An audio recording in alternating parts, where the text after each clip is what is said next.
What's up, everybody? Nick Dwyer back with you for another episode of the 10th inning. In this video, I will be giving you my top 10 wide receiver seasons of all time. I've already given you my top 10 quarterback seasons, top 10 running back seasons of all time. Those will be down in the description in a link. This episode, my top 10 wide receiver seasons of all time, just like the other videos, only one season per player is allowed.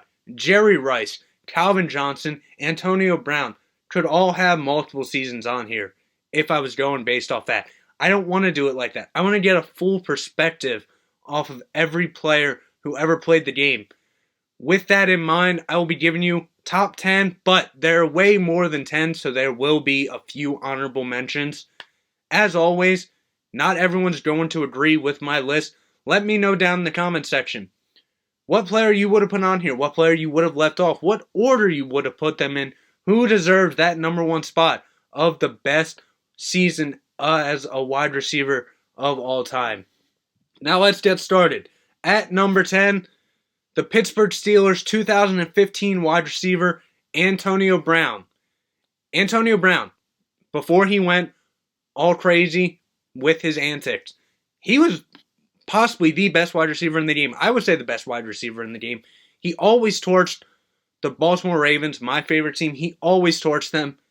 It was tough to watch. I did not like facing this guy. But in 16 games, 136 receptions, 1,834 receiving yards, 10 touchdowns, 13.5 yards per reception, 114.6 yards per game, a 70.5 catch percentage, and 3 fumbles. Now, the reason he's at number 10 and not any higher is because 10 touchdowns, not a bad number whatsoever. But we'll see later that there are people with better number of touchdowns. And yeah, the number one job of a receiver is to be efficient, catch the ball, get first downs. And if you can score touchdowns, all the better.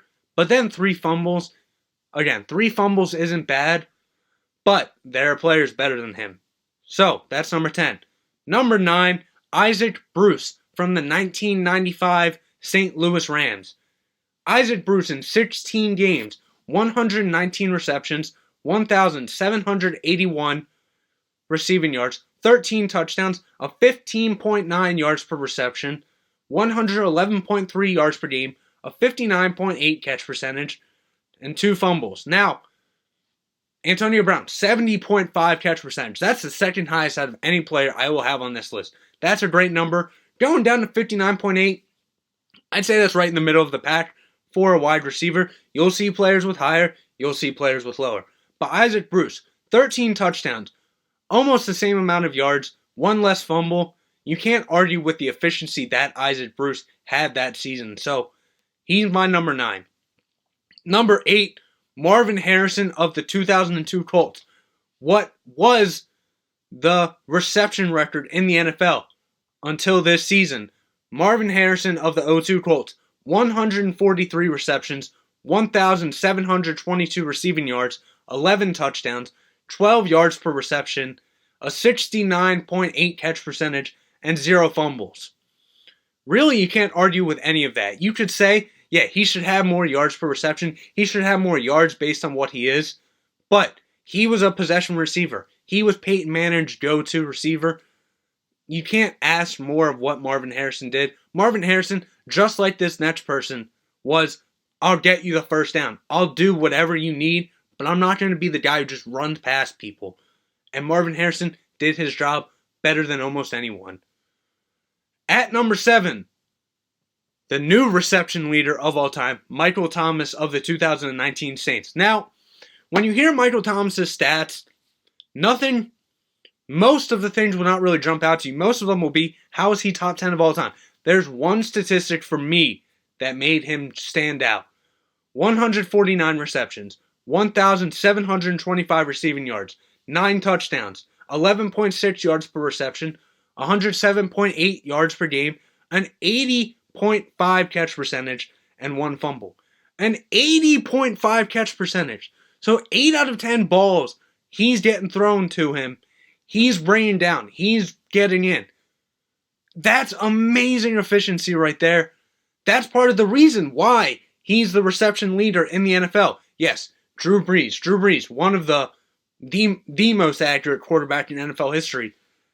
But the receivers still got to catch the ball. Michael Thomas did that better than anyone else in an NFL season. That's why he's on this list at number 7. At number 6, we're going way, way back now. Don Hutson of the 1942 Green Bay Packers. Now, Don Hutson, really? Yes, we all know Don Hutson, one of the best receivers of all time. But does he really deserve to crack a spot in this top 10?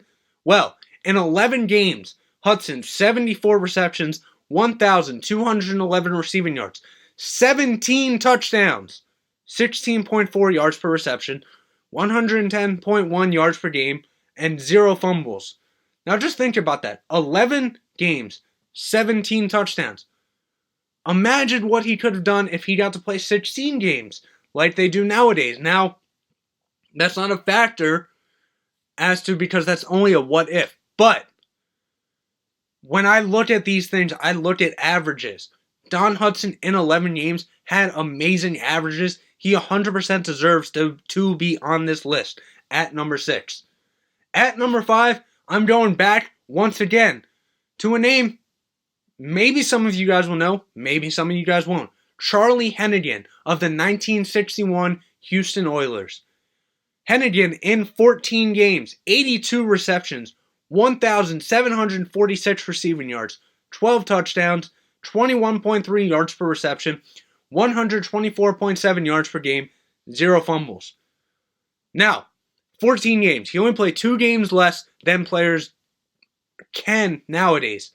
But 1,746 receiving yards, those are numbers that players today struggle to manage. And he was able to do that back then. Obviously, he was one of the best receivers of the time. But still, that's not easy to manage. 12 touchdowns, though. 12 touchdowns, 0 fumbles. Not bad by any stretch of the imagination. But 12 touchdowns, that's where I was a little hesitant putting him up any higher. But number 5 all time goes to Charley Hennigan. At number 4, I have Calvin Johnson, but not the season that everyone would think for Calvin Johnson. Calvin Johnson of the 2011 Detroit Lions, not the 2012 season. Now in 2012, Johnson broke the receiving yard record with 1,964 receiving yards. That in itself is very impressive, especially considering the quarterback he had thrown to him, Matthew Stafford. Matthew Stafford's not bad, but he's not great like a lot of people think he is. He's an average quarterback. And Calvin Johnson was double, triple teamed the entire season, and he still broke the receiving yard record. Well, his downfall that season, he only had 5 touchdowns.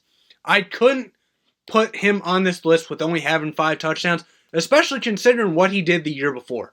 The year before, 2011, 16 games, 96 receptions, 1,681 receiving yards, 16 touchdowns, 17.5 yards per reception, 105.1 yards per game, a 60.8 catch percentage, and 1 fumble.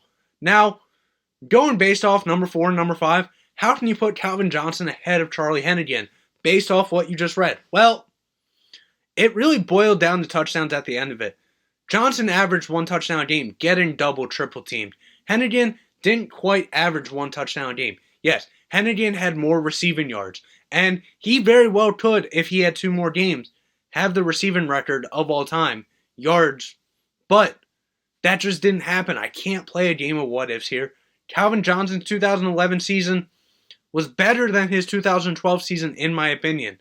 So he's number 4. Number 3, Jerry Rice. Now, what season am I going to pick from Jerry Rice? Am I going to pick one of his later seasons, 1992, 1993? No, I'm going to pick 1987. Now, when we look at Jerry Rice's 1987 career, in only 12 games, Jerry Rice, 65 receptions, 1,078 receiving yards. Okay, those don't really stand out. 22 touchdowns. He had 22 touchdowns in 12 games, a 16.6 yards per reception, 23 total touchdowns, added 1 on the ground, 2 fumbles though. That's why it was hard putting him any higher, because other than the touchdowns, his numbers don't really stand out. And I chose this over the 1995 season where 16 games, 122 receptions, 1,848 receiving yards, the most at the time, 15 touchdowns, a 69.3 catch percentage, and 3 fumbles. I thought the 1987 Jerry Rice was more efficient than the 95, even though the 95 had something the 87 didn't, and that was durability. I had to go with the 1987. Let me know down in the comment section why that's wrong. At number 2, a name not many people, I have a feeling, have heard of. Kind of like Charley Hennigan, not so much Don Hutson. At number 2, the 1951 Rams wide receiver, Elroy Hirsch. Who's Elroy Hirsch? Well, Elroy Hirsch, you think what Don Hutson did in 1942 was impressive. Well, Elroy Hirsch did even better almost 9 years later with one more game. 66 receptions, 1,495 receiving yards, 17 touchdowns, 22.7 yards per reception, 0 fumbles. Now, what separated Don Hutson's season and Elroy Hirsch's season for me was, yes, Hirsch had one more game, but he also had almost 300 more receiving yards. He had the same number of touchdowns, 0 fumbles, just like Hutson, but his yards per game, 124.6. Hutson's 110. That was the biggest difference for me, and as you can see, it was a big enough difference for me to put someone at number 6 and someone at number 2. So Elroy Hirsch is number 2 for me. Now, before I get into my number 1 choice for best receiver season of all time, I have some honorable mentions to get into. I'm going to run through these real quick. Sterling Sharpe of the 1994 Packers, 94 receptions, 1,119 receiving yards, 18 touchdowns, 1 fumble. Torry Holt of the 2003 Rams, 117 receptions, 1,696 receiving yards, 12 touchdowns, 1 fumble. Herman Moore of the 1995 Detroit Lions, 123 receptions, 1,686 receiving yards, 14 touchdowns, 2 fumbles. Mark Clayton of the 1984 Miami Dolphins, 173 receptions, 1,389 receiving yards, 2 fumbles in 15 games, and 18 touchdowns. Finally, Julio Jones from the 2015 Atlanta Falcons, 136 receptions, 1,871 receiving yards, 8 touchdowns, 3 fumbles. Julio Jones, that was the toughest one for me because great season all around, but 8 touchdowns, you're that big of a guy, that big of a threat, and you only had 8 touchdowns. I mean, you can see that's the reason I didn't choose Calvin Johnson's record-breaking season, so I can't pick Julio Jones here. So he's an honorable mention for me. Now, the number 1 receiving season of all time, you can probably guess who it is. We had his counterpart, one of the greatest quarterback seasons of all time, Randy Moss of the 2007 New England Patriots. In 16 games, Randy Moss, 98 receptions, 1,493 receiving yards, 23 touchdowns, and 0 fumbles. It was because he broke the receiving touchdown record, 23 over Jerry Rice's 22, 0 fumbles. He was durable all season long, 16 games, almost 1,500 receiving yards. Yes, there are people with more receiving yards than him on this list, but take everything into account what he did. Randy Moss had the best wide receiver season of all time, and I don't think it's really a competition. So that's my top 10 for the top 10 wide receiver seasons of all time. Again, let me know down in the comment section who you guys think had the best wide receiver season of all time. In the next video, I've been going through the whole offense so far. I got one more position for offense because linemen, it's really hard to go for linemen in this type of video. I will be giving you my top 10 tight end seasons of all time. For Nick O'Dwyer and the 10th inning, see ya.